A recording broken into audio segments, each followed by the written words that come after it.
It's been 14 years since I was incarcerated, but I've been out of prison for 7 years. Since then, I've been working with issues related to reentry and prisoners' rights and everything since my return to the community.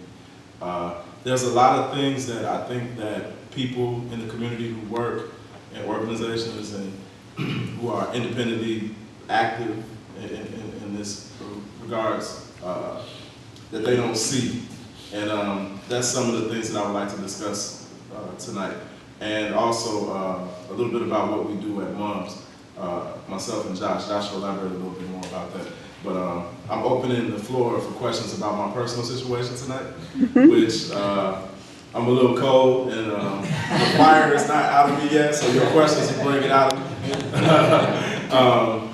But I'd like to discuss a little bit about the human impact of incarceration, the political impact, and the impact on the communities that we live in as it applies to people return to the community.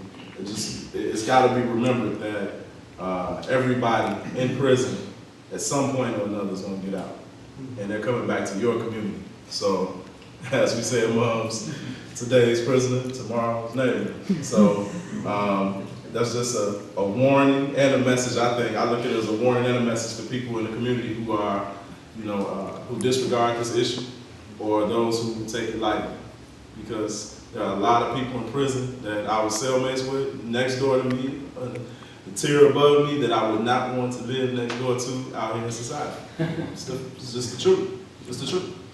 And until we as a community can tell the truth and be honest with ourselves about what's going on in America as it applies to just incarceration, mass incarceration, specifically as it applies to me, of black men, which is just ridiculous. It's apartheid in America, modern day apartheid. And that's something that I love to get questions about. That'll really get me fired up. Like I said, I'm still cold. But that, and also after prison, a little bit about myself. In that 7 years I spent in prison, I hate to say this, I never say this, but I think that my experience inside of prison and after has been kind of remarkable. I don't meet a whole lot of people whose prison experience was like mine. There's a handful that are out here in society right now, good friends of mine, and we have all managed to navigate lives outside of prison without returning. And there's a group of us that are probably about, I don't know, 9 maybe, people who were my cellmates and who were friends, students of mine, mentors of mine, teachers of mine, that are out today and are successful here in Madison and mostly in Milwaukee and Racine. And I'd like to discuss a little bit with your questions, what we did in prison that made us so remarkable.